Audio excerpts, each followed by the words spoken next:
దర్శక ధీరుడు SS Rajamouli, super star Mahesh Babu కాంబోలో వస్తున్న పాన్ బాల్ చిత్రం వారణాసి.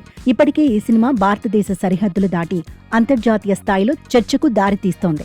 గ్లోబల్ బ్యూటీ ప్రియాంక చోప్రా కథానాయికగా నటిస్తున్న ఈ సినిమా టైటిల్ అనౌన్స్మెంట్ టీజర్ వీడియోతోని ప్రేక్షకుల ఊహలకు రెక్కలిచ్చింది. ఇందులో మహేష్ బాబు రుద్ర అనే అత్యంత శక్తివంతమైన పాత్రలో కనిపించనున్నారు. ఆయన లుక్, యాటిట్యూడ్ ఈ సినిమాలో ఊహించని విధంగా ఉండబోతున్నాయి. ఈ పాత్ర కోసం ఆయన భారతీయ ప్రాచీన యుద్ధ కళైన కలరియ పట్టు ప్రత్యేకంగా నేర్చుకున్నారని సమాచారం.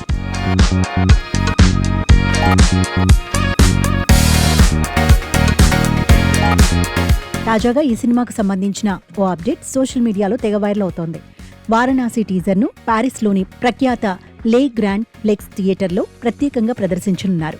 జనవరి 5న రాత్రి 9 గంటలకు ఈ స్పెషల్ స్క్రీనింగ్ జరగనుండగా దీనిని ఇండియన్ మూవీస్ను యూరప్లో రిలీజ్ చేసే సంస్థ అన్నా ఫిలిమ్స్ కన్ఫర్మ్ చేసింది. దీంతో లే గ్రాండ్ లెక్స్లో ప్రదర్శితమయ్యే తొలి భారతీయ సినిమా టీజర్గా వారణాసి కొత్త రికార్డ్ సృష్టించబోతోంది. ఈ టీజర్ స్క్రీనింగ్ కోసం చిత్ర యూనిట్ దాదాపు 22 నుంచి 45 లక్షల రూపాయలు ఖర్చు చేస్తున్నట్లు తెలుస్తోంది. అక్కడి అత్యాధునిక సౌండ్ ప్రొజెక్షన్ సిస్టంలో ఈ టీజర్ ప్రేక్షకులకు సరికొత్త అనుభూతిని అందించనుంది. ఆర్ఆర్ఆర్ సినిమాను ప్రపంచ సినీ దిగ్గజాల దృష్టికి తీసుకెళ్లి ఆస్కార్ వేదిక వరకు చేర్చిన రాజమౌళి అదే తరహా వ్యూహాన్ని వారణాసి విషయంలోనూ అమలు చేస్తున్నారని సమాచారం. ఇక దాదాపుగా 1300 కోట్ల భారీ వ్యయంతో రూపొందుతున్న ఈ చిత్రం భారతీయ చిత్ర పరిశ్రమలోని అత్యంత ఖరీదైన సినిమాగా నిలవనుంది. ఈ సినిమాలో మలయాళ star hero Prithviraj Sukumaran villain పాత్రలో కనిపించబోతున్నారు.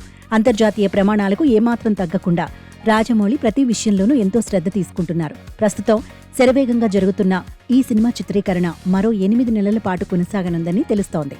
ఈ విజువల్ వండర్ను మార్చి 2027లో ప్రపంచవ్యాప్తంగా విడుదల చేయడానికి నిర్మాతలు సన్నాహాలు చేస్తున్నారు.